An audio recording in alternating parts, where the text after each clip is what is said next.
what we read and understand is based on what we choose to believe, and we can start it there. And I think one of the main point for today is to discuss the article, and the viewpoint on racism, and because I think one of the things that's important, and I think we all three of us can agree, is that what's going on in this country today is absolutely unacceptable. It's crazy. It is unimaginable. But what is interesting is that 60 years ago, or 57 years ago, we were having the same dialogue. And the question is, as the dialogue changed, is there change to come? Is there any opportunity for change to occur under this system, this government, this people? So let's talk about a little bit about that. But before we start, I'll just to give Xavier a little perspective. We have open discussion, and it's about mutual respect. Yeah. We listen to each other. You have, make notes, whatever you want to, and you have your opportunity to express your viewpoint. This is really not about being angry at anybody, and more. This is a conversation with three black brothers. Right. Now, if we had some white people on the call, you have to give me that disclaimer. But nah. Well, sometimes Jay think I talk like a white person, so you have. Hey, it don't matter what you talk like. Stevie Wonder said you can't cash in your face, man. So First, let's be clear about something. There is no white people. There is no black people. It's an invention or creation of white supremacy to give us this illusion of a binary race, right? That there's a black race and white race. And the issue with that, of course, is always that you don't walk around saying these yellow people over here. Right. You don't walk around saying these magenta people over there. You talk about people from their region. Only here in America are we, in a sense of what Mario has always said, and I agree with, where we believe that there's this honorary white citizenship. And so whiteness is something that people try and aspire to be. They come from Europe and now come into this supremacist understanding of, what would they say, their exceptionalism, their manifest destiny, their whatever extremist, supremacist understanding that they have. That's what white and black comes from. It's that people think that they can aspire to be something better than a human being. Yeah. Sorry, yes. I agree with you. Matter of fact, I was reading something this morning that sort of laid the basis for this discussion in line with what you said, is that when you trace human DNA back, it goes back to Southern Africa, and everything evolved from there. Mm-hmm. So again, I think we argued a little bit, not argued, but the point in our discussion and in the article was whether Jesus is black, white, or whatever the case may be. And we know he's black. It ain't no argument. Well, step back. As I've always told Jay, does it really matter what color you want to make him? No. The principle. It just matters what color he is. Well, the principle. 100 years from now, I don't want my children saying, "Oh, my great granddad who did all these things," because I'm like, hey, I do a lot of things with the intentions of setting up a legacy for my family to inherit. So I don't want the name that's on all of these documents and on all of these deeds that's getting passed on to my family for them to misinterpret who I was as a person 100 years from now, let alone 2,000 years from now. So no, I understand why people's logic is that, but that's white people say that. They use that argument. Why does it matter what color he is? Because if I made him black, you would stop following him today. African Americans or indigenous Americans, as I've learned that we actually are the only people in the world who worship a God who don't look like them. Nobody else does. That's inside and outside the truth. No other group of people does that but us. Why And is then that? when we have it, why is that? Is because the way that we're taught. So it's conditioning. If so, when you look at the story of Christopher Columbus, what actually happened, people say, well, because we have this misbelief that we're only taught in school, the entire 12 years we're in school, we're taught that white is right without saying that, based off the fact that we came here on slave ships and we didn't even fight back. So when you look at the story of Christopher Columbus, they say he discovered the Americas, but there were already indigenous people, melanated people here. And you say, well, how did he get those people to be subservient to them? Our ancestors were far removed from Africa, were far removed from the studies of astrology, a lot of information that we didn't have that he had. So he told, and people say, well, how did he even communicate? Because he had Moors on his ship. So they knew how to speak the same language as these melanated people, not Pocahontas, Native Americans. These were black people. How did the Moors on his ship know how to speak the same language? Because they were from the same tribes, just far removed. So when he's communicating with these people through his navigators, he tells them that his God is going to swallow the sun if they don't trade with them. He had the knowledge of it was going to be a solar eclipse.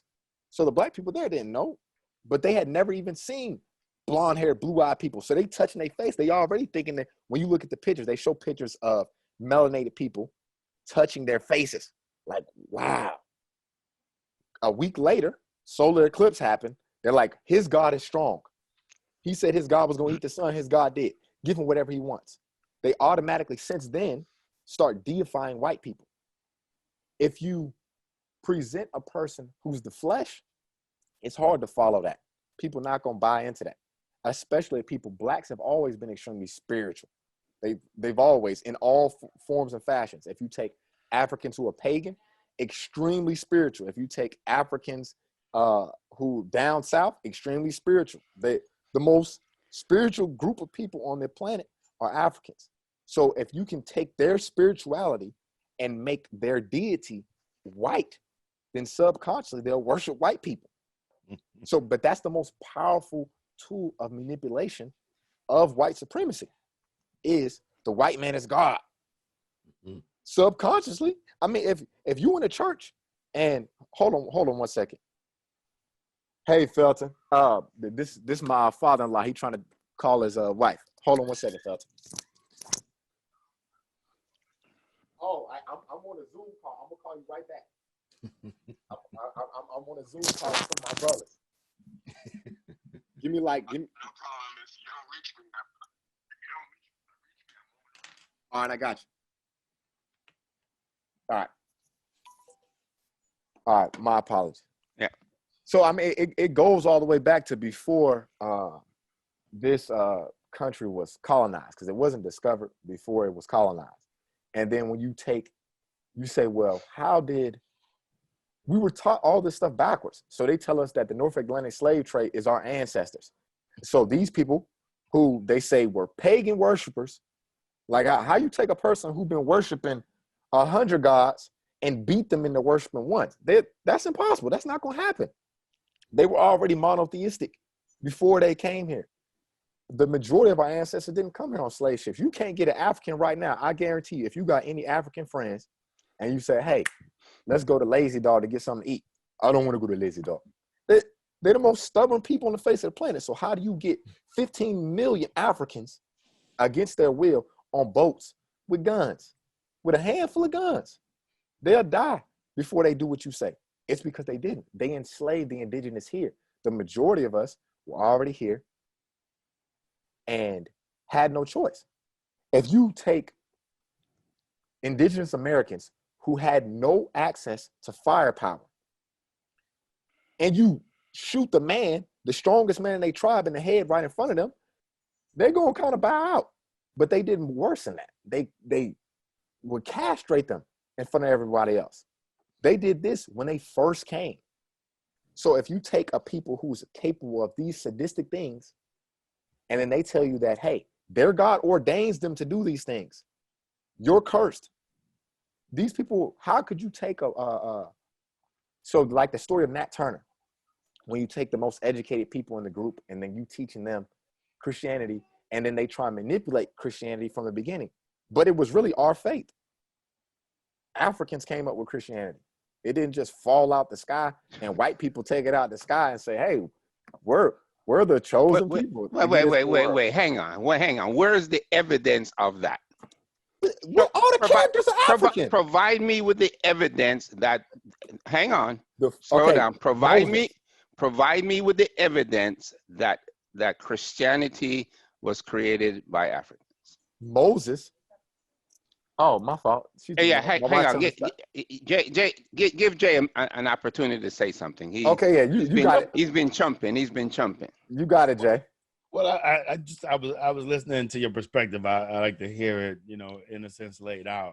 It's I agree with the premise of what you're saying. And I definitely agree with the logic of what you're saying. It's just that some of it for me would be the Atlantic slave trade. There's too much evidence for the fact that there was a lot of us brought here and brought to South America. And there is the evidence again that the people who colonized the earth are definitely Africans, and that they were definitely melanated. That the evidence of all that definitely exists. In the sense of Christianity, right? I would say that it is a European invention. The very name Christianity, again, does not come from the people who worshiped the understanding of Christ. It came from the Romans who were persecuting these people in the Colosseums, right? It's like if white people was to say, them niggas over there, and now, thousands of years later, we was like, oh, we're the niggas. Yeah, exactly. Yep. And so Christianity itself was a creation of Rome in that sense. And then something that we do discuss is the evidence for Christianity also being the creation of this Western society is Constantine's need to be God's representative on earth. And so the argument again of Jesus being black or white is again part of the binary trap. We don't have to argue over such thing. The very nature of it is the supremacy, the fact that our understanding of gnosis, of Christ, of love of one another as a philosophical concept is now condensed into being a man. Right, these stories that came along to be these very beautiful, introspective, philosophical stories now get flattened to just be someone's life story, someone's history. Right, and you got to understand that a good philosophical tale will have multiple layers that break down to you. I can tell you a very simple tale and now give you all these different meanings and symbology behind it, right down to the death and resurrection of Christ being a metaphysical understanding of an ego death.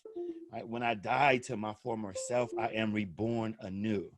Right? When I die to my ego, to my assumption, to my greed, to my immorality, then I could be reborn as the spirit that is inside of me, right? What gets blocked is this assumption that I am this individual, that I am this melanin or skin and whatnot, and not that spirit, that unseen entity that powers this body, right?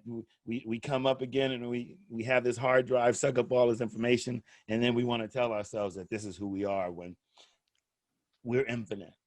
Knowing infinity is the ridiculous notion that religious folks think that they can tell us. They see a start and an end, a Genesis and a Revelation, right? Again, these are simple people trying to flatten something that is too beautiful, too awesome to contain. So, yes, I agree with a lot of that, but the depths of our spirituality, it goes back to Kemet. You could find it in Mesopotamia. You could find it in the Indus Valley. You can find it in China, all back in the Bronze Age of these indigenous. civilizations that existed thousands of years before this so-called civilization, right? They have no understanding that their immorality, their greed has been the driving thing behind their civilization, their need to conquest, to conquer, to whatever. This comes from their not knowing who they are. And why was it that they were able to do what it is? Because we understood, just as you said, Xavier, that we're this worldwide tribe. Spiritually, all these people understood and would say, and it's even in the Bible itself, that when someone comes to your house, when they come to you, you are to respect, to love that person. You're supposed to welcome them in their house and take care of them. This is the story of Sodom and Gomorrah. And when you know that, then now all people are accepting folks, except for these people who had no understanding of who they were. These people who went and lost their melanin, was cut off from the rest of the world. Now they have no idea that there is the rest of the world. They set out to conquer what they do not understand. And what they find is this world replete with information and knowledge, civilization. And they take all that, just what, say 1400s, 1500s, and begin to say, oh, look what we found and discovered, right? Because we've got gunpowder created by Chinese, because we've got math created by the Islamic individuals, right? And so they've taken the collective knowledge of the world and acted as if they've created civilization, acted as if they've created religion, when again, spirituality, just as you said, Xavier, is our root understanding. It is the very meaning of the symbolism of religion, right? If the Bible is the religion, then it's what it's trying to say. It's its meaning that's the spirituality. But when people take it as the dogma, right, as that white man's history, then it can't work as deeply as it should. And the fact that they have done that, it doesn't work. Because as the point you made, and I, one of the things that Jay and I talk about a lot is that sometimes we get stuck in Christianity and don't go back to the way that existed before Christ, the way that existed at the time of creation, the way that you guys are talking about how people live, a way in harmony with God's standard, with love, with caring of each other, with taking care of each other, as opposed to what evolved into this selfish notion of self-rulership. And you made a great point, Xavier, and I like the point you made, is this. Everyone can create their own history. And Jay used to say that to me. He says, we all have our own truth. Okay, we all have our own truth. So in effect, people have walked around creating their own truth. They're telling their own story. And there's something I learned the other day. A story cannot exist if you don't accept it. So the question then becomes, this concept and this story that perpetuates and, as you say, Xavier, controls our mind and our thinking, only exists because why? We accept it. So the way forward is to change the story. Now the question is, what are you changing the story to? Are you changing the story to your point you're making, Xavier, that Jesus is black? Oh my goodness! Now we're switching the paradigm. What change? What positive change is that going to bring about? Is that a rhetorical question or an actual question? An actual question. A lot. I mean, for Like myself, what? you got to think. Just 2 weeks ago, I had a full beard. I was walking around here looking like Ishmael Akbar, and would tell anybody who would listen, I'm taking a break from white Jesus. This is these people out here shooting folks in the street. That's they God. That can't be my God. I agree. And, when Jesus was on the torture stake, his last word was, it has been accomplished. That's what it's translated to. But prior to then, why have you forsaken me? Just a couple of sentences before then. That's that's how I felt for Mhm. for a while, because when you see all these people who profess to be following this deity that they call Christ, that we know is not Christ, I said, y'all the least Christ-like people on the entire planet. Y'all the complete opposite. So if this is what y'all doing, I'm gonna do the complete opposite with Assalamu alaikum, assalamu alaikum, sign me up for something else, because this faith system is trash. That's how I felt. But then when I said, hey, you know what? Nah, because when you actually take this book and you make these characters black, it makes so much sense. They getting their butt whooped. I was about to say the A word, but I realized that I'm refining my language. They was getting their butt whooped back then. When you make Jesus black, it makes sense that they were spitting in his face, putting a crown of thorns on his head, beating him halfway to death, torturing him. Ain't that the same thing they did to us during slavery? Ain't it the same thing they did to us now? So when we have these conversations with people, and people, it's important to do that on so many levels, because people don't allow you to have the conversation. As a black person, they have the same mentality that they had then. Black people can take more. So they would torture the black man because they're like, the black man, their body, their science supported the notion that a black man could accept more pain, tolerate more pain than the average human being. So they would torture us to see how long they could torture us before we expire. That's the same thing they did in scripture. It's the same thing they're doing now. But if we, as black people, say anything about that, but a Jewish, not a Jew, but a Jewish person, they could talk about the Holocaust nonstop. The Holocaust lasted a decade. Ours lasted 4 centuries and counting. But we can't talk about that. If I talk about that, God forbid, if I say anything about that, I lose my job. God forbid I get on social media and say anything about black people Holocaust. So it's important for me to make him black, because if he wasn't black, I wouldn't even be. I had this conversation with y'all, but I wouldn't be going to the hall on Saturdays. I wouldn't be reading the literature, because I couldn't proclaim to follow any faith system that doesn't find me valuable as a black person, because the world that we live in and the people that follow that faith system in their real life, when they leave these organizations, they don't see value in it. And people say, well, no, these people are different. I'm like, show me proof. It's no people on this earth that are different without action. They say faith without works is dead. So if you have faith in me as this is just a shell. If you truly believe that we are spiritual beings living a fleshly existence, then if I'm on the front lines, you would step in front of me to take the bullet, because you actually looking at my spirit. I'm your brother. I have a fleshly brother. Anything short of Jesus Christ himself coming, he had to deal with these hands. I don't care who it is. I have a black wife. God himself will have to say, hey, step down. And even that, I'll be like, hey, you gonna have to kill me too. This is my wife, like Adam. This is my wife.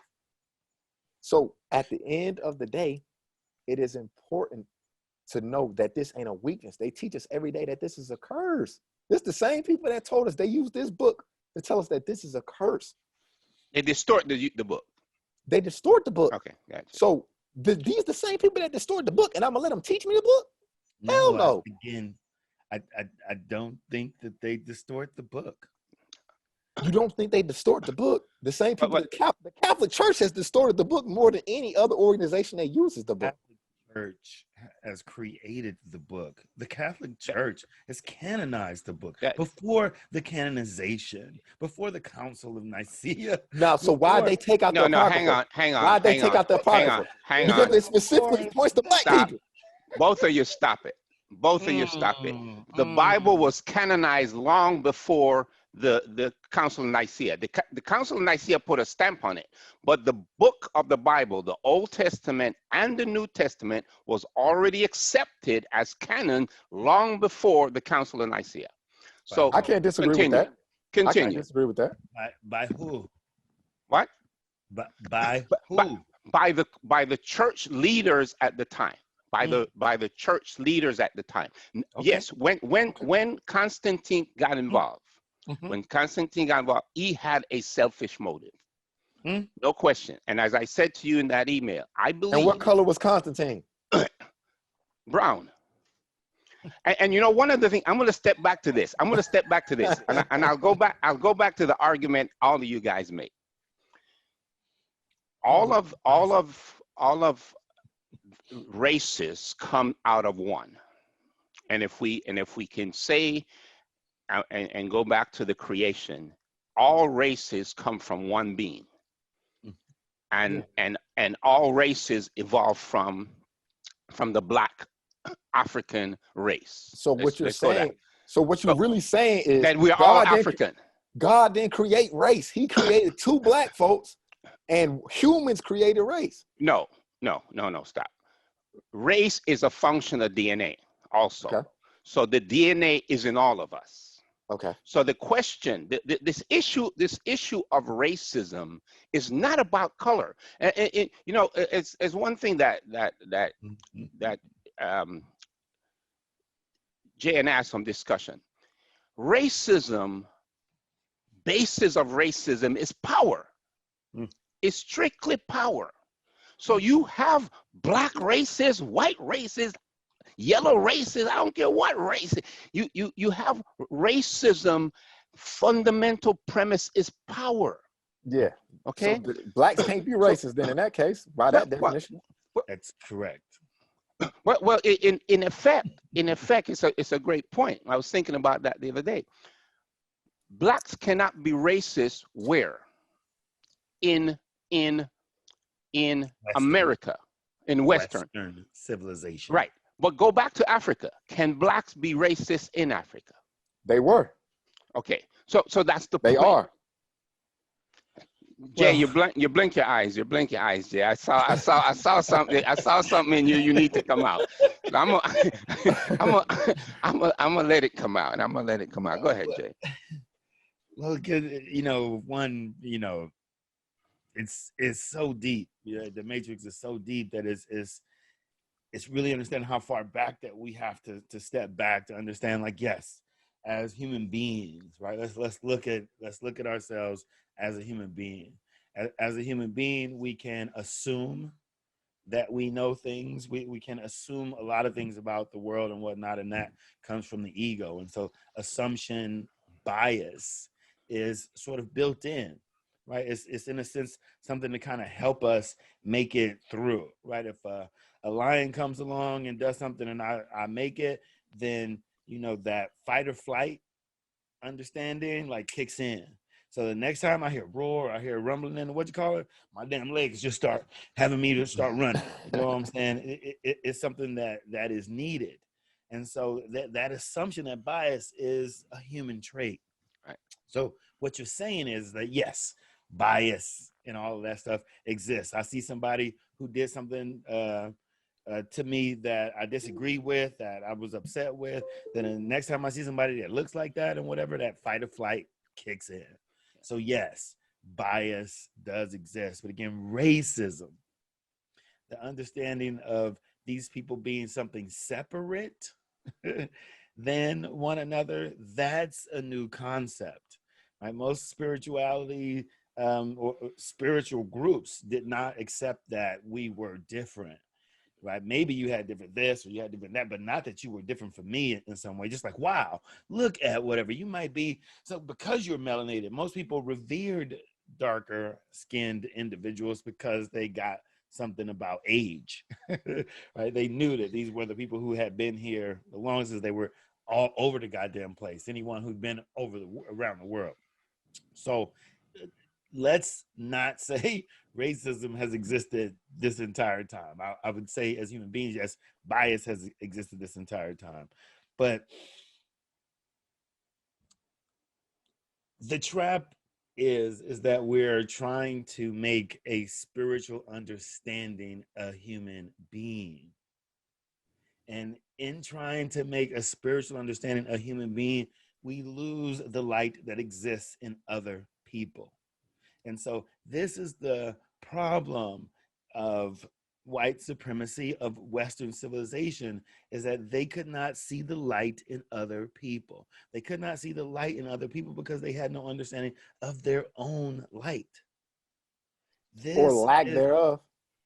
well, again, see, we're all human beings. And so I simply see someone who does not know themselves, right? They when they see me, they don't see a human being. That's because they don't know who they are. They're the ones lost. They're the nigga, the savage, the whatever it is that they're trying to project onto me. Right? I have no lack of love for these lost individuals, none whatsoever. I get it. If I thought that there was this special race of people that could communicate directly with God as their chosen people and even kill men, women, children, asses, and oxes as a commandment of said God, then yeah, I would think that I am something other than something special and whatever. And then I would begin to teach the other people that I come in contact with through my disease, through my torture, through my rape, through my lack of understanding of self. Sure, I teach these people all of these things and whatnot. And so when you say that it's about power, right? And you're saying, you know, well, who are these people who were these church leaders around Constantine? What color was Constantine? The point was an understanding that Constantine was the richest man and only talked to other rich, learned men. And so you're talking about the state, the power. And now these people are the ones telling the rest of us who have had spirituality for thousands of years what this spirituality is. And so you have these rich men. They're rich from the society that they are in. You're calling them churchmen, and I get it. But if we step back, Trump is Constantine, and those people around him are the church leaders. And so when you ask me to give them this special understanding that they could be tapped into God some special way, some different way than anyone else, I tell you, no, sir, I can't accept that. They're human beings and that they have their same biases. And as I look at these human beings and who they was these rich men of this certain society, and they were okay with what this supposed emperor did. No, sir, they weren't of God. They weren't of love. And so when you ask, you know, what I think about their canonization or their now stamping of what they already assumed, I say again, it's not from my indigenous understanding or from the history that I could read for myself before these men come along and perverted something that was pretty beautiful already. And you could see the beauty in these civilizations that we call, again, Kemet or Egypt, Mesopotamia, Indus or Indian, China, you know, Mayan, all of these places understood this spiritual understanding before these people came along. The battle of good and evil, of light and dark, of up and down, of left and right, of man and woman is an eternal cyclical struggle. It's something for us to love and embrace and be a warrior of this life, not to reject it and whatnot. And when we can sit back and go, oh, wait a minute, it just keeps happening. Maybe it's just for me to stop and tell everybody the good news. You don't have to be fucking around in this craziness. You don't have to be doing all whatever. You can just come over here as these three black men, sit down in love, and just have an open dialogue and discussion and let the world be the world. In this moment, we share Christ, we share love, we share this understanding. And I'm not sitting here suffering and worried about what's happening. I sit here shielded in the good news of that love and the gratitude of it, just to be able to sit down on this Sunday and have this discussion with these three gentlemen. And as time goes on, none of this will matter in the same way. It just won't, right? We're talking billions of years. We're talking thousands of years of just civilization. And again, we're arguing as if it was just yesterday or so on and so forth. This continuously goes on. So is it just these 60 years? No. Read history. our minds have been the same. We've been running through the same conundrum, and we keep trying to write ourselves these stories, right? These scriptures, sacred texts to say, don't keep getting lost. Stop making it about you. Stop making it about whatever, chill out. It's not as bad as you think. This is what these stories are. And again, before monotheism, the perversion of monotheism in the sense to say that there's only one God, there's only one manifestation or way of seeing God, right? Everyone around the rest of the world understood that God is infinite and thereby his powers are these things to be studied. And so these different gods are actually, again, if you talk to these people, are the different powers of, right? They would all say, well, it would be Zeus who was the whatever. And all these were different manifestations of, but again, these were myths trying to explain all these understandings that these people had, that they actually took from, again, Kemet, who was the first to have these pantheon of gods that were actually these pantheons of understanding. You go back to a pharaoh named Akhenaten in the 18th dynasty. It's the father of King Tut. You have to understand that this is the first time someone comes along and says, let me wipe out all these other understandings. Let there only be one God. Let me strike down all other images and so on and so forth. Let me move my capital up to this other city that God told me to move it to. It's called a land of milk and honey. You could read about this man himself. He struck down all of these other understandings, and Egypt falls into a dark age. It's called the Amarna period. Egypt tried to bury it. They throw out this after some time, right? This dude, he disappears. His son, King Tut-Ankh-Aten, has his name changed to King Tut-Amun when he's 9 years old, and they go back to the old ways. They go back to the old ways. Egypt again begins to prosper. I'm not saying this in the sense that they had the right deity or anything. Let's understand the paradigm shift. The paradigm shift is that if I have a study of the sun, then that could be me taking care of the harvest, me understanding how the river works, me understanding how the world itself works, right? And so it's not that they're saying that there's all these gods, is that they're saying that it's too complicated to simply put in the mouth of one understanding. It's something that we have to be open to.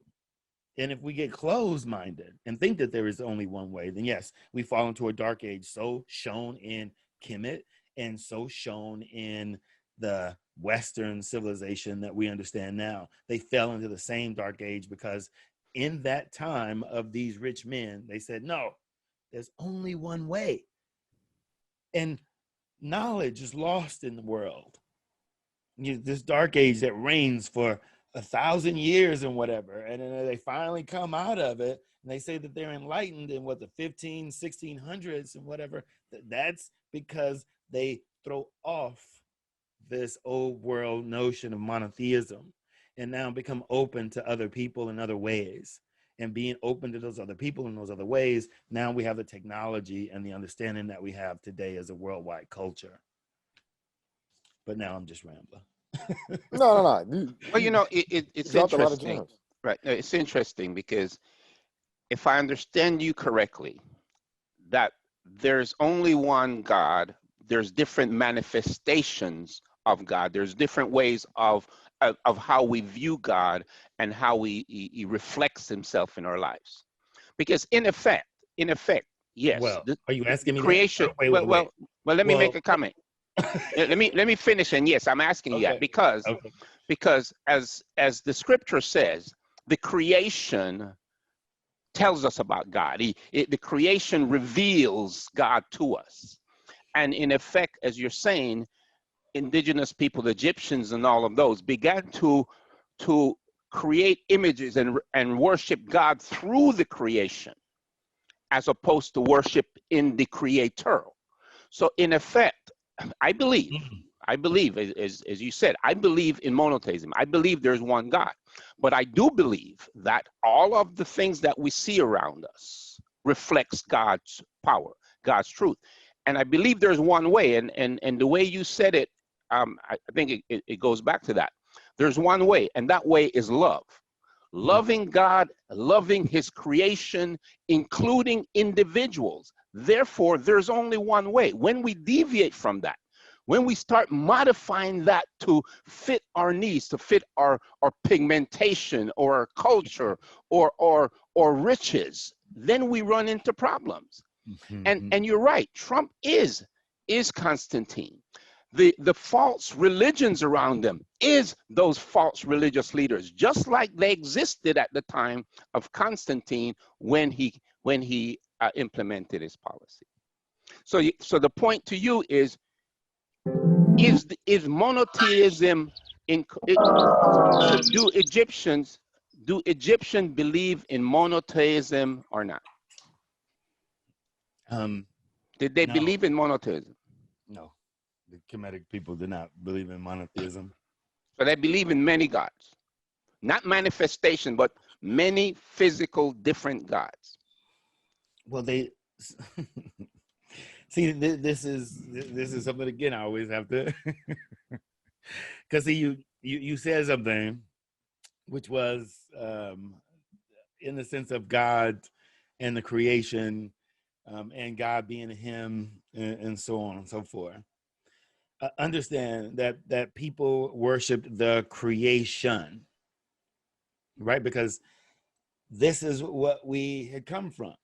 And so we had to worship the creation if we wanted to be able to get the proper harvest, if we wanted to understand how the animals work, if we wanted to understand how the earth that we slept on, got fed off of, drank, if we want to understand how things, then we had to study God's work, not God's word, God's work.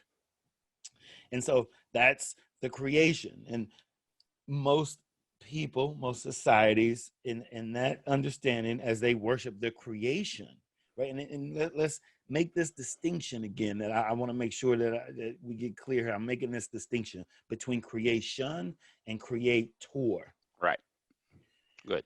And so creator would be the male and the creation would be the female.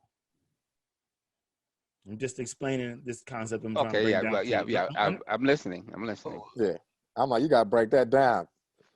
You Right. have a couple feminists, they gonna attack the group when you say something like that.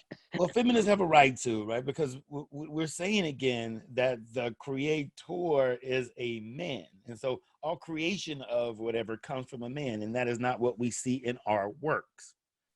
It's not what we see within the world we live in today. We don't see people coming from men.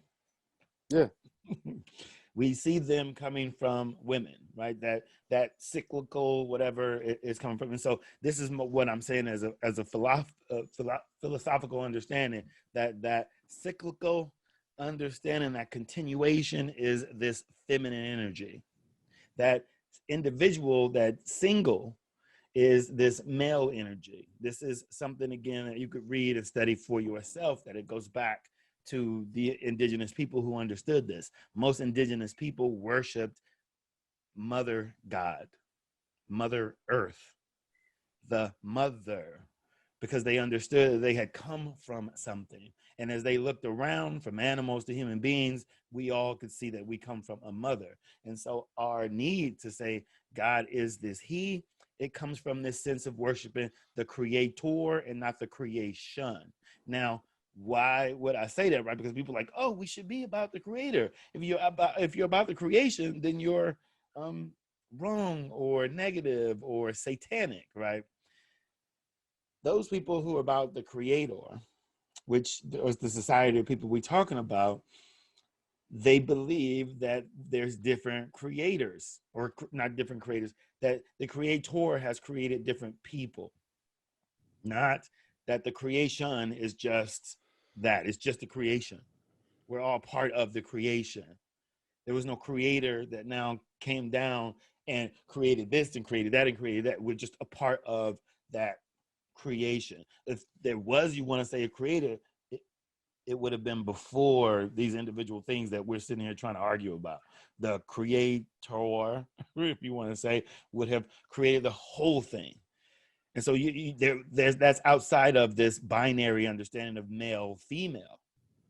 the creator, if you want to say, would have created now this separation and said male, female. So that is this human understanding, not this spiritual or godly understanding. You would not try and say that that men are responsible for everything. You'd understand that it's a coming together. We are nothing without females. Nothing.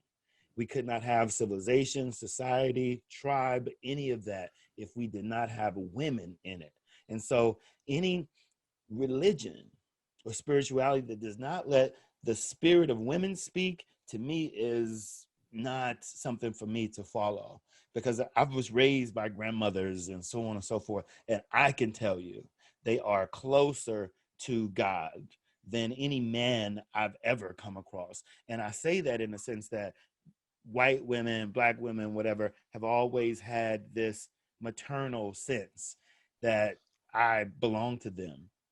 Not that I was some other, but oh, okay, as a baby, as a boy, that's a child. Shh. This is my dog. Oh, it's a pet. I was like, who was he talking to? I know. I was like, he's speaking spirits in his house. All right, go, mic cut off.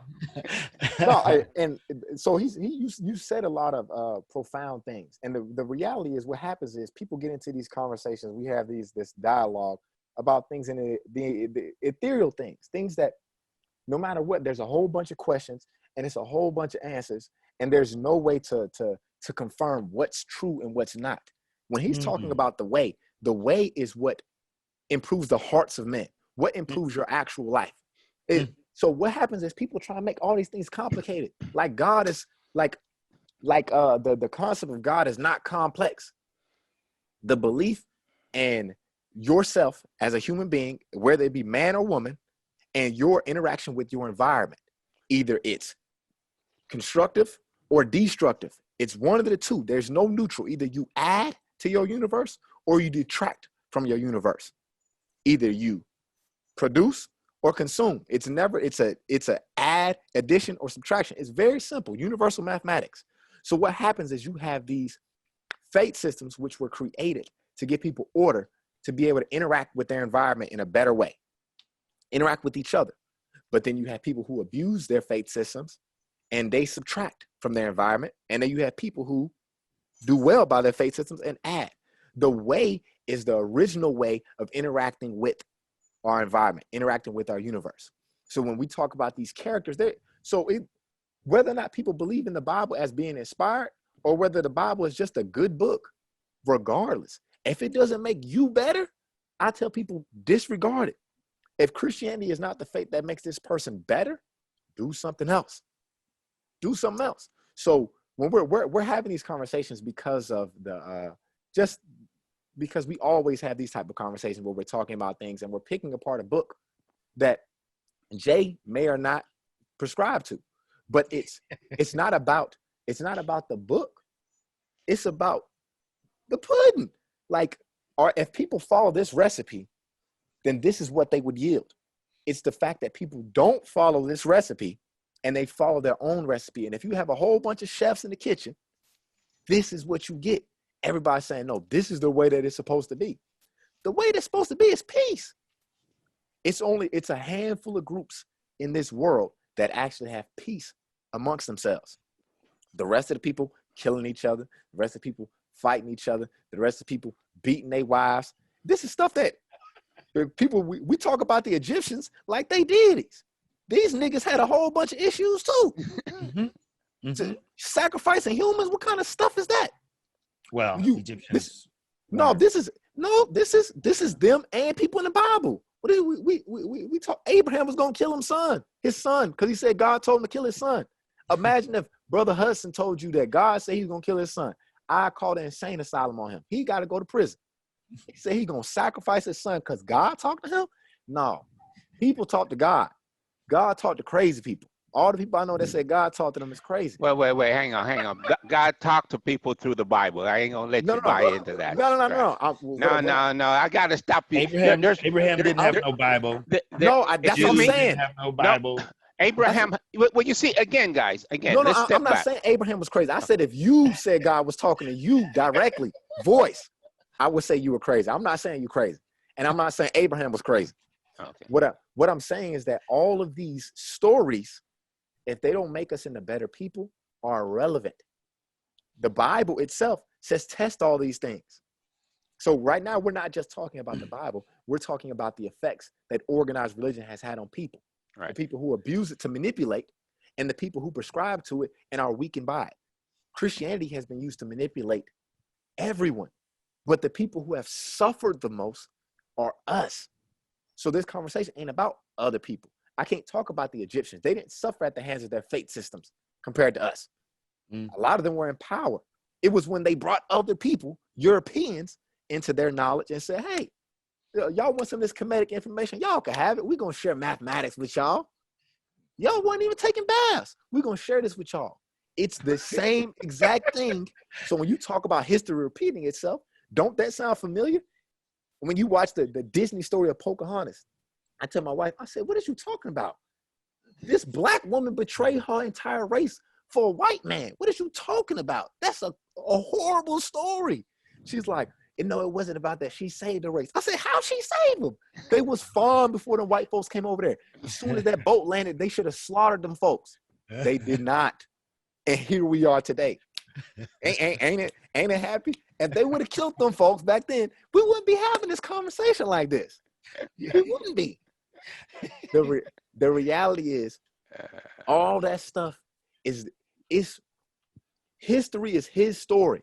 So however, our history is not, it don't actually have to be factual. A lot of that stuff is manipulated and made up to make the people who weren't necessarily powerful look powerful. So we study these stories and we talk about King Tut and all that stuff. But when you actually break apart the stories and you look about it from a human standpoint, there's some people who made mistakes, changed his name and tried to cover up their mistakes. And then we deify them and act like these people were, we talk about Emotep.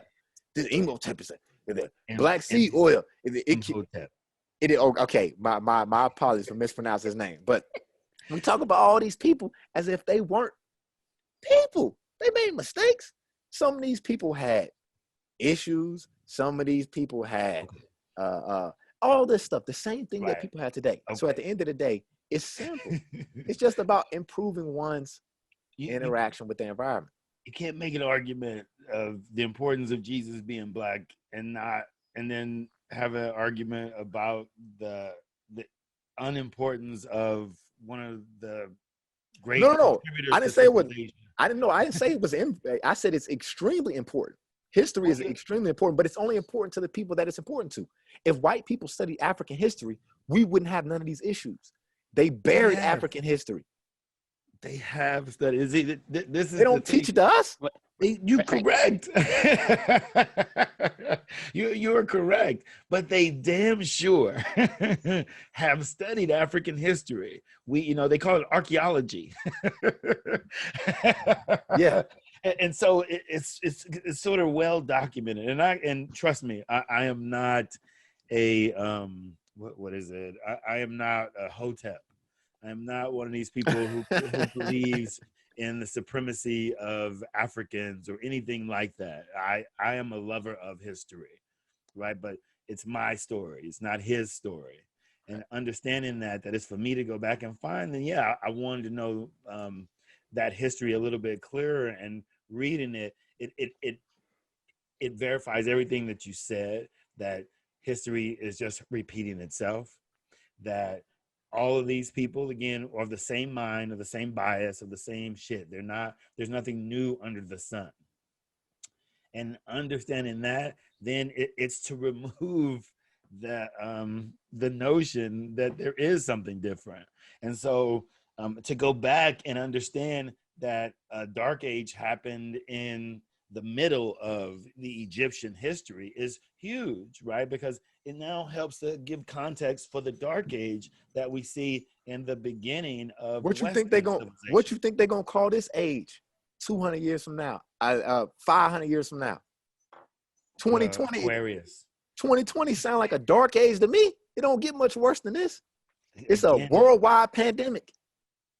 It's historical, right? We can see in the different changes of the ages that there were these paradigm shifts that happen religiously, spiritually, whatever it is that we want to say.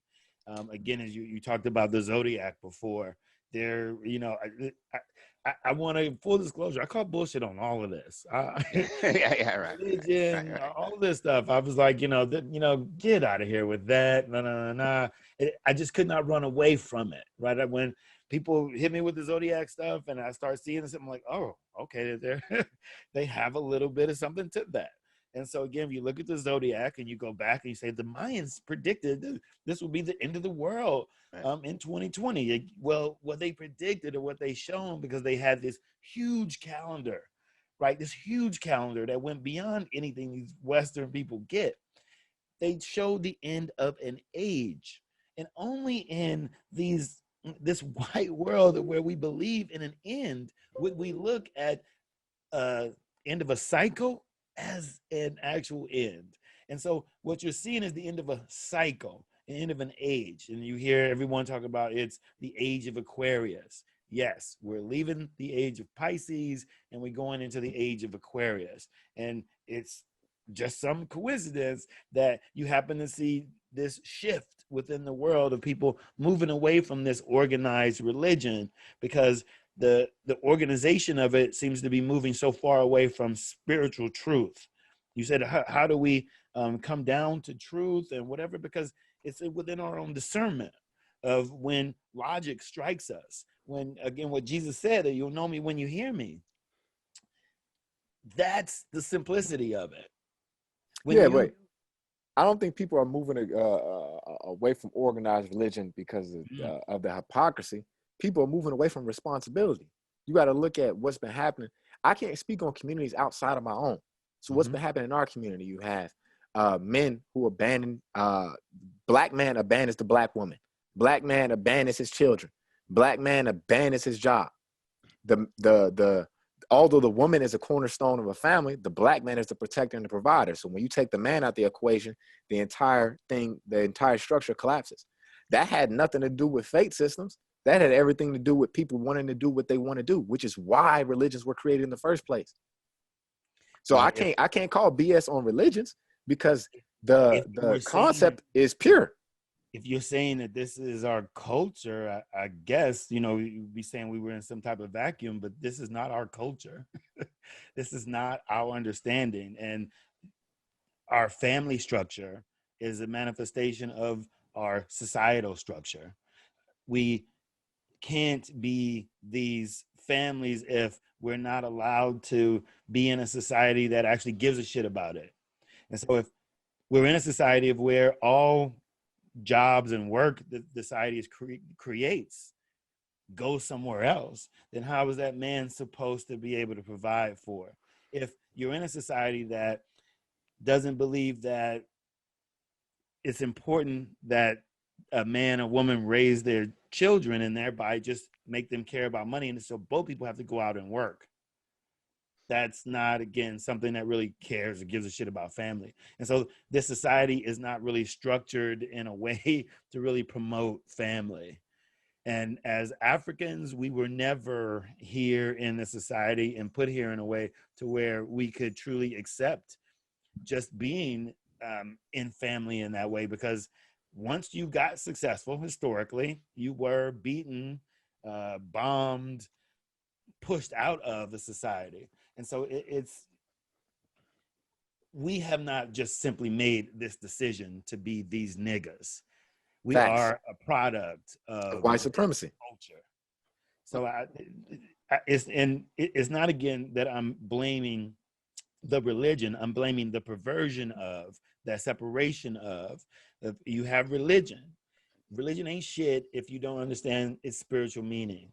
You could have the Bible all day. You could read it back and forth. But if it's a history lesson for you, you don't take it to your heart, to your spirit, it's a meaningless book. I told you it was a brother, right? I told you it was a brother. That right there, I can't argue with that logic at all. That's flawless. And that's go ahead. Well, understand though something though, that this these men weren't of any special understanding or special connection, and thereby God's words God's love did not come through just these people. It comes through all of us. And thereby, I don't remove the importance of the Bhagavad Gita. I don't remove the importance of the book of the Going Forth by Day. I don't remove the heroes, the hero twins from the Mayans. I don't remove the spiritual understanding of any culture for the sake of just this one. That's perversion to me. When I say that only this way, this book, this religion is the way to God, that's supremacy. And that's something I can't never accept, because you ask that my indigenous roots be accepted as non-spiritual, as not a part of the contributing force of what you're even discussing as religion or spirituality. Again, if we understand Constantine was Trump and the people around him are his enablers, and thereby they were championing a paradigm of this creator so that they could be a creator here on earth, and now push away the creation, give no respect, no love to the creation itself. And now women are not equal. They have to be behind us. We don't listen to what it is that they have to say in a real way. Yeah, you can contribute as a woman, but not contribute as an equal. That for me, that's an issue. God, again, for me, would not be a him or even a her. It would just be all. But here again, we do these things and say, God, he, God, him, God, blah, blah, blah. There is no us without a her. And so it has to be him and a her in this binary understanding. Outside of this, I can't tell you what it is, but I can tell you it's outside of this. And outside of this, there is no need for this binariness, for this man and this woman. But yet here we are trying to condense God down to either being a deity, a man, or, as Jesus, or just a man who just sat above and did whatever. This is ego saying that because I am like this, because I see this and whatever, now let me assume that now everything else must be this way, as opposed to really take a step back and understand that you're perceiving a world that does not look the way it does. Your eyes are perceiving all of this. This outside of you does not look like this, does not taste like this, does not feel like this. This is your body interpreting this. When you have other technology to look at the world, right, we can see different spectrums of light, different waves of sound, all these different things that are happening that if our body does not interpret, we just simply block out. But that does not mean it don't exist. But this is us not really taking a step back from who we think we are, and still now coming with our assumption with he this and he that. You have no evidence of a he as a God. And then again, what you have not come back to, you've not said, is how Trump's paradigm of understanding, of power, of a Constantine, of these people who would believe that an emperor is all powerful and the man or the representation of God here on earth and whatnot, you would again have me believe that these people who simply canonize that book to give them that type of power.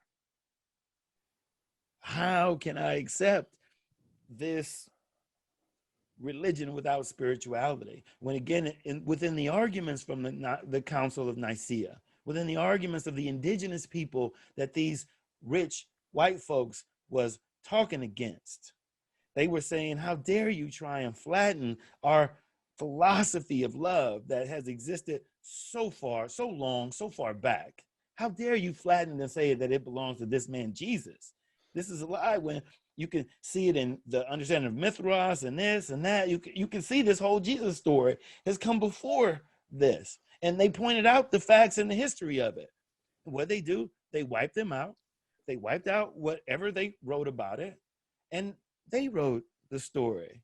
And now we, as African Americans are sitting here arguing as if these rich, power hungry individuals were talking directly to God and not their own ego in the creation of or the canonization of the Bible. I'm just saying that we have to be able to look to remove what biases of men would exist separate from the eternal love of God. And you can read that within the Bible. You can hear that within the words of Christ, that it's there. Right. But you can also see the perversion of it. As I go back and say, no, God would not ask people to kill men, women, children, asses, and oxes. That would be a pharaoh. That would be an emperor.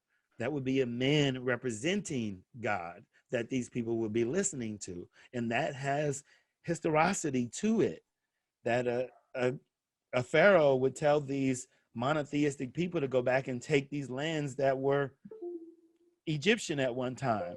After, again, Akhenaten did what he did and it fell into a dark age, there's the Armana letters you can read for yourself, that these people were saying, hey, these other people have taken these lands. Akhenaten leaves these people from this metropolitan city of monotheistic people. They had to go somewhere. They had to do something. We know that they did not kill them. Again, that we can read that.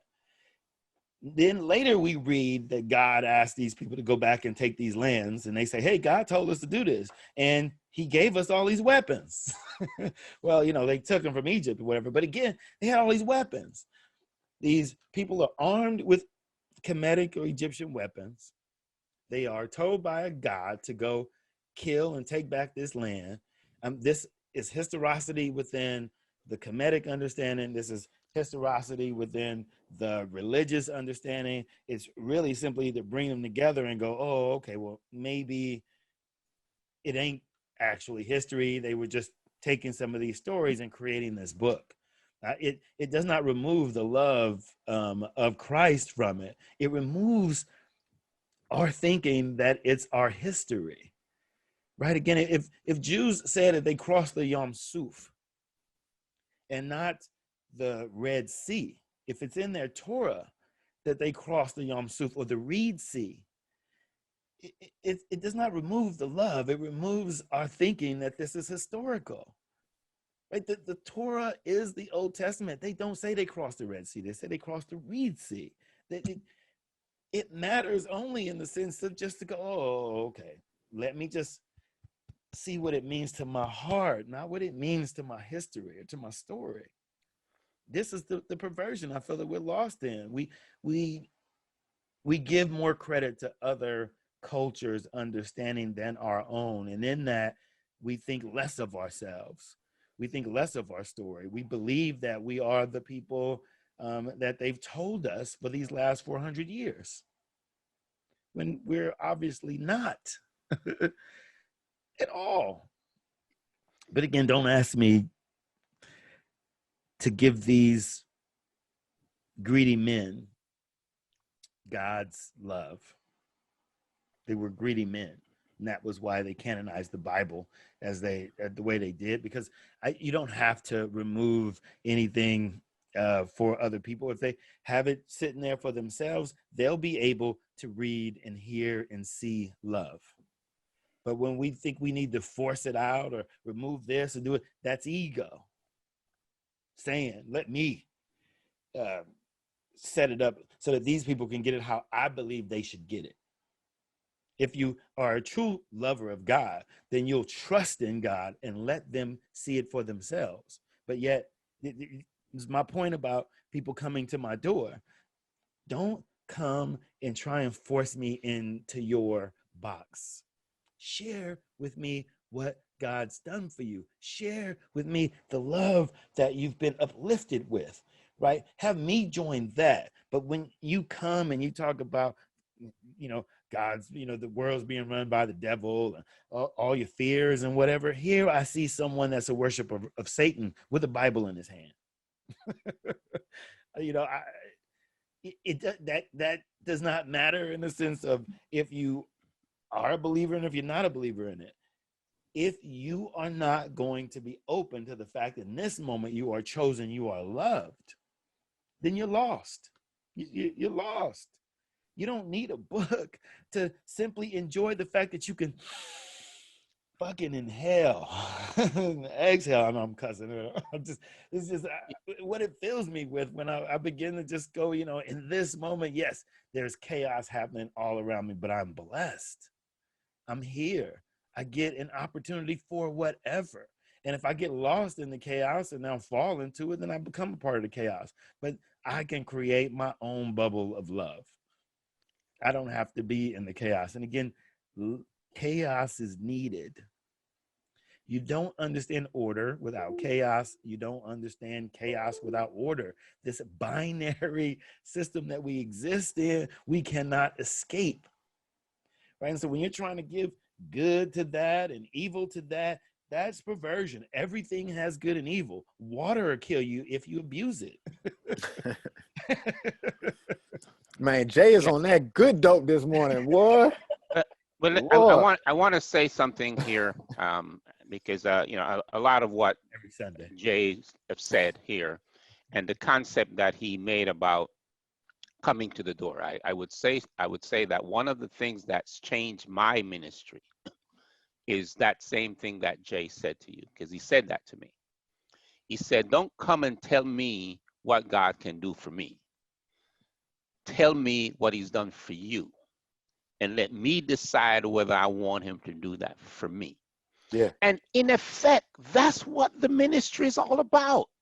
It's not about scaring people. It's not about threatening people. It's not about abusing, but it's about, as Jay said, I come to your door to talk to you about God's love and how God's love expressed in me and through me has made a difference in my life.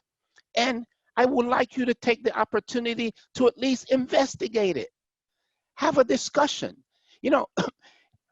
Jay won't say this, he won't admit this, but he said, our discussions over time with me and another brother has changed him.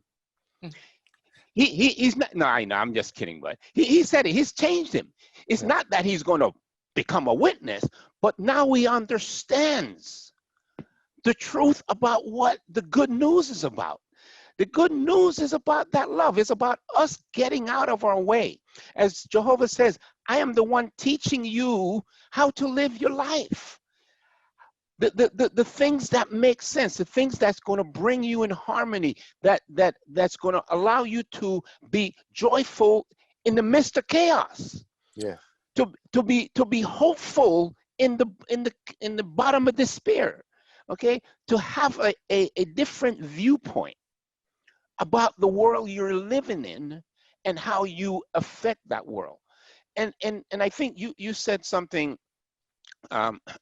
earlier, and I want to say this. You're right. Jehovah says, I'm a spirit. Don't make me into a man, a woman, or a bird, or a fish, or anything. I'm not interested in all that, because you've just said, when Jehovah created man and woman, he said, you're not going to exist without each other. Yeah. You complement. There is no way humanity persists without cooperation between man and woman. There's no way. There's no way. And we as humans, as society, in a lot of ways have been taught, just like you said, Xavier, Black folks have been taught that connection is not important, that the only element in that connection is making babies. So let's pump out babies and let's run. Yeah.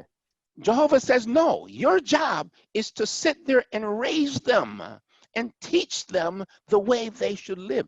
Teach them the way to life, the truth about life. But as you said, we've bought into this story, and both of you guys, I said that, we've bought into this story, whether it's the Bible or whatever we want to blame, but we've bought into this story that is not God's story. It's man's perversion of God's story, to support their ego, as Jay would always say. This is about my ego. So this Christendom that we see today is about white man's ego, no question, no question. Okay, Judaism, as the Jews holding on to them as chosen people, is about Jewish ego. Okay, neither one of them are biblical teachings as God's way. Now, and again, I want to go back. I love this point because this is one of the things that changed me. I used to be caught up with the concept of Christianity. I used to be caught up in the concept of the Christianity being the religion of choice. Well, when I take Christianity and dissect it, the way to God is the way, and it existed long before Christianity. And it was used in Hinduism, it was used in Egyptian, it was used in different religions, different spirituality, but we all have to come back to the way. And as you said, if the closer we go back to the creation, to the beginning, we see people living in the way. Now, some of it's got a little distorted along the way, and as groups of people, cultures came up, they started creating their way of representing God, their way of understanding God. So they created their way. And to the point we live in today, people have created their way of defining God, not just reflecting him or representing, but defining him. And that's why I go back to the question, the issue of Constantine on the Council of Nicaea it was about the deity of Christ. Okay, that was the big argument. It started out as the deity of Christ, and the true religious fathers were saying no. There were some group that came and created Jesus as equal to God. That concept is not in the Bible, although it's a concept that was conceptually, they say, canonized. The concept of the deity of Christ is not scriptural. And that's why I go back to say, I believe that the canonization of the books that exist today as a canon was influenced by God, because he wanted to preserve his truth. He wanted to give us the opportunity to go back and understand the way, not the distortions that we see or the multiple roads that we see today, but he wanted to make sure that there was a path back to the way. And that's why I believe both the Greek scriptures and the Hebrew scriptures are valid and are all part of God's story to us, guiding us into the way. Has it been distorted? Yes. Has it been misapplied? Yes. Is there a way to go back to truth? Yes. And it goes back to what you would say, Jay. It goes back to when Jesus came, he said, there's one word that takes us back to the way. Love. Love. Yeah. And That's it. I think it's not complicated. It's not complicated. Love takes us back to the way. Love God, love your neighbor, love your brothers. If we all got to that place today, as you said, we won't be having this conversation. Yeah. Because we won't look at, and even if we looked at our pigmentation, love would allow us to overcome these biases, these prejudice. It wouldn't be about our power over you or your power over me. It was about our love for God. And if we all reflecting on our love for God, we'll be in a better place. And I believe there's a future that will provide us that opportunity to have that love for God as a single humanity. Yeah. I'm not arguing with any of that. I do think that it's important that people, the reason we're able to have this conversation is because all of us are well versed in many faith systems and many books and many different groups of people's histories.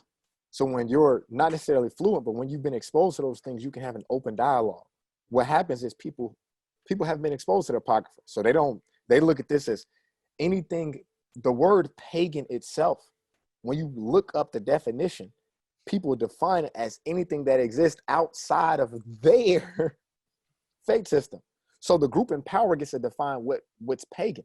That's why I stopped saying, oh, yeah, these folks pagan. I'm like, no, I mean, this man was loyal to his wife until he died.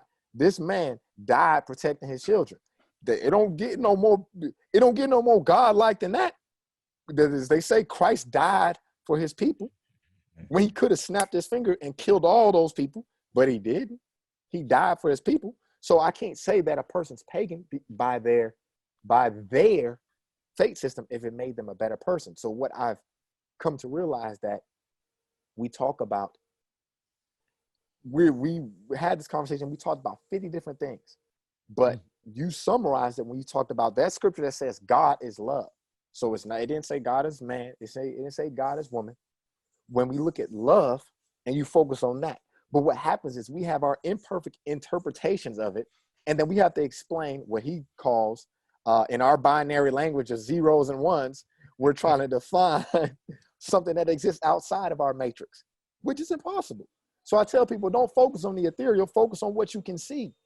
What faith system makes the man better for his family? What makes this man a better father, a better employee, a better boss, a better friend, a better brother, a better son? What makes this woman a better mother, a better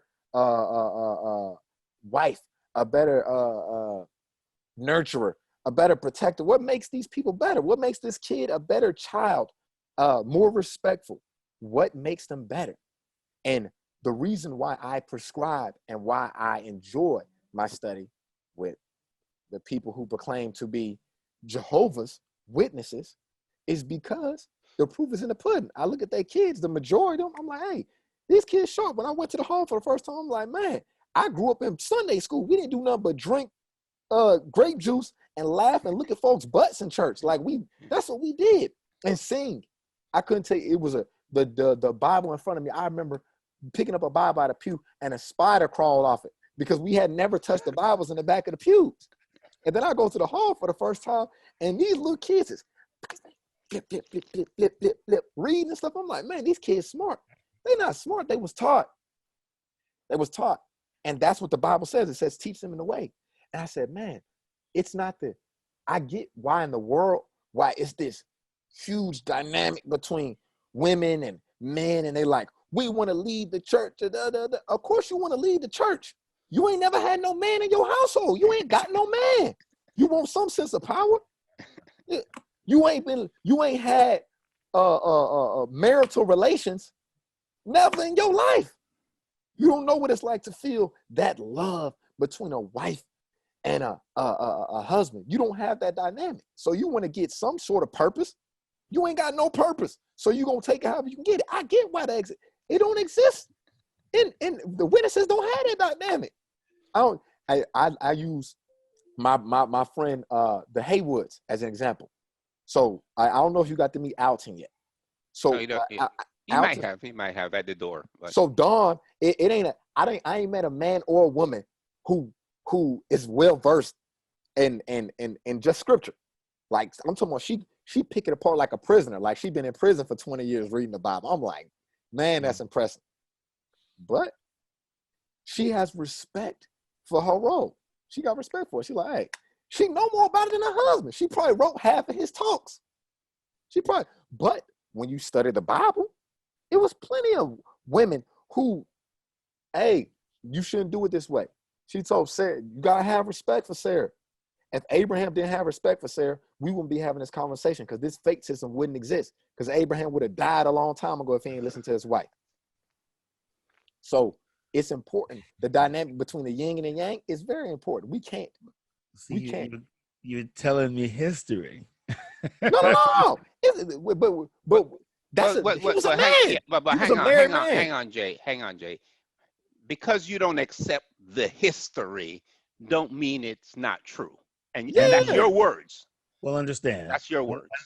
I understand that what he said was that we would not be here if this woman and this man had not did X, Y, and Z. No, we wouldn't be here having this conversation. Humans would still be here. Yeah, we wouldn't be here having this conversation because those fate systems wouldn't exist.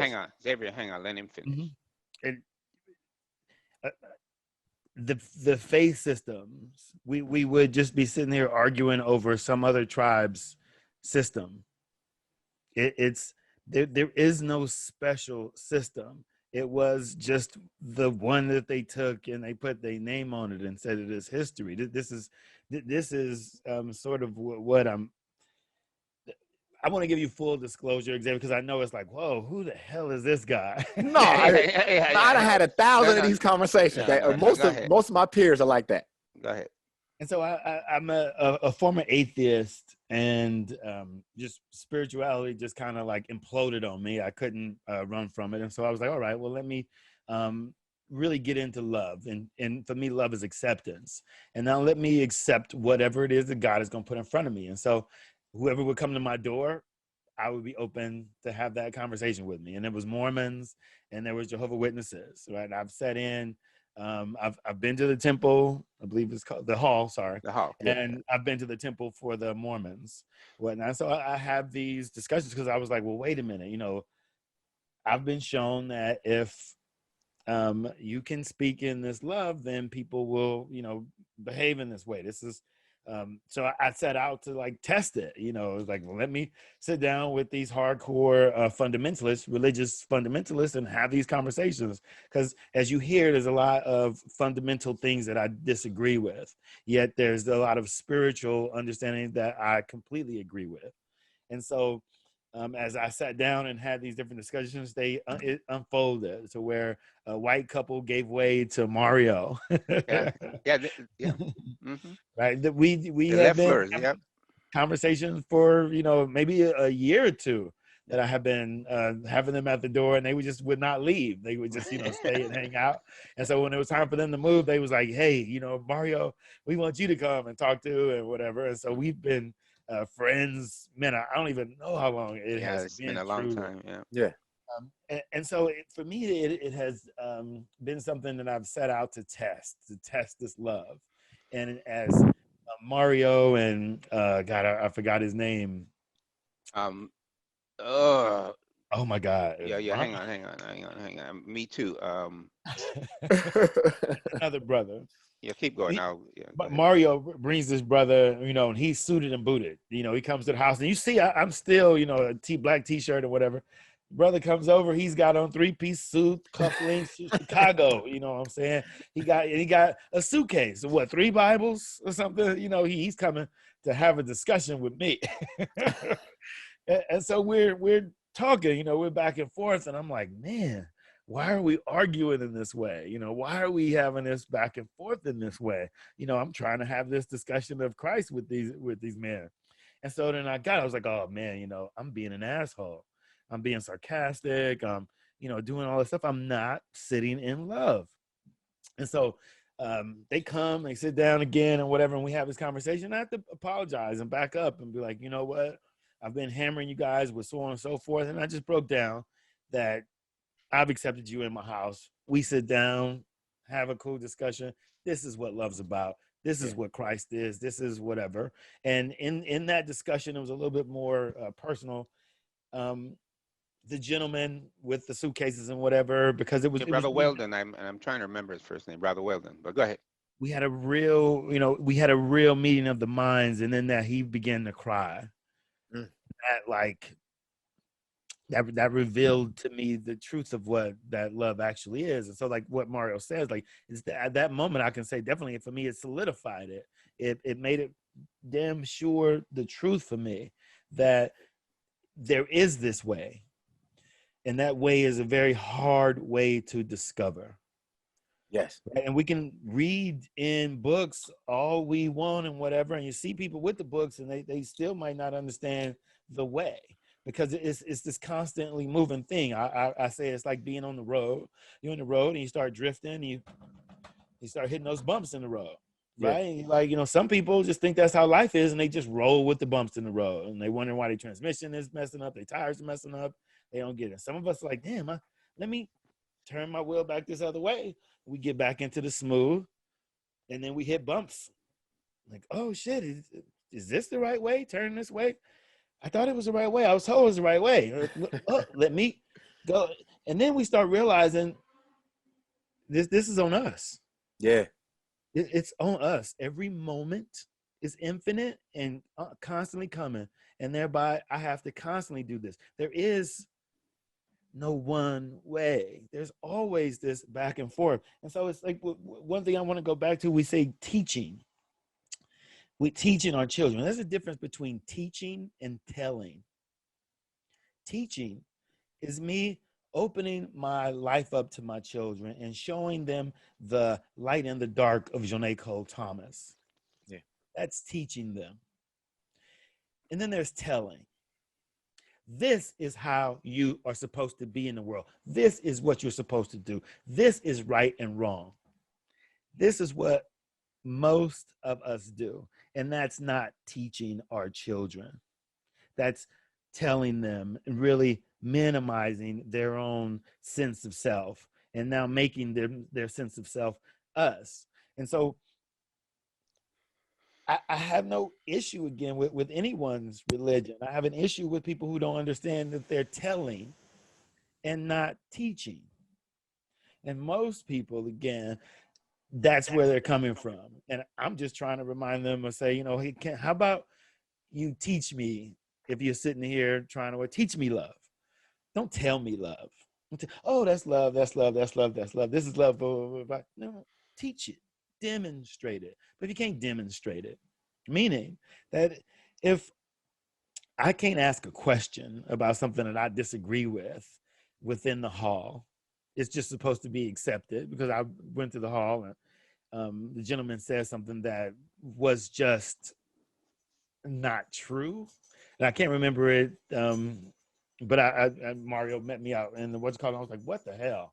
We said Jesus is white. I can't remember what it was that he said, but I was like, you know, this is why I can't go to a church or whatever because I'm an asshole in that way. You can't tell me nothing. This has been since I was a kid. You know what I'm saying? You don't come tell me anything. You can share some things, but I'm going to question it. It's just how my mind has worked. It's what's made me a good geek. Yeah, you can ask questions afterward. I mean, the thing is, if you at your job and you doing your job, and somebody come question you while you doing your job, it's disrespectful. It's just the confines of it's a time and place, everything. But I've had hang on. Go ahead, Jay. Finish. They did ask. They at the job, right? This was the thing that was upsetting for me, is that he said something and then he asked if it was right. And people just, yeah, blindly just say, yeah. And at no moment were you able to go like, well, no, I might not, whatever. You know what I'm saying? And so there was my issue with it. And again, I just come from a place of where, for me, my mission, for damn sure for my people, because everybody's my people, understanding true history, is to just help people understand that there's different paradigms. Right? It's not that difficult exactly as you said, right? It's simply one sitting back and beginning to accept where you are, what your role is, what your purpose is. But again, when you think that you can go and tell somebody what their role, what their purpose is, that's ego, supremacy, the problem that we have in the society. And a lot of women are told what their role is, what their purpose is. If a woman does not have a child, is her life not fulfilled? If a woman does not get married, is her life not fulfilled? Because the same thing goes for the man. If I don't have any children, if I don't have any, what is my life? Am I not leading a good life? Yeah, that's for you to determine. Yeah. Right. But you'll hear people say like, oh, well, because she didn't get married, she didn't live this righteous life, she didn't do X, Y, and Z, or he didn't do this, blah, blah, blah, blah. Now this means that they aren't worthy. They aren't having good consequences, right? When people are having the life that they want, each and every person, even the people suffering, if you believe in that suffering, if you're sitting in that suffering, you're making that choice, you got the life that you want.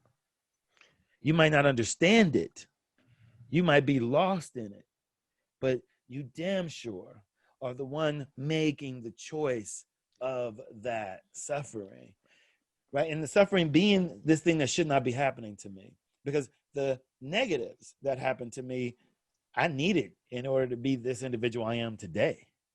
I can't say that those negatives were these bad things. They were just these things that happen, right? And what makes me this beautiful individual are the knocks, the nicks, all the little dents and bruises that have made Johnny Cole Thomas in this 2020 moment.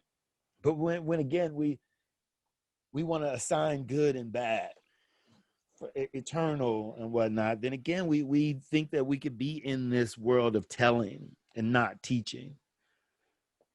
Love is teaching. Right. My brothers and I love you, but I got to go because I got to go and be taught by Christ.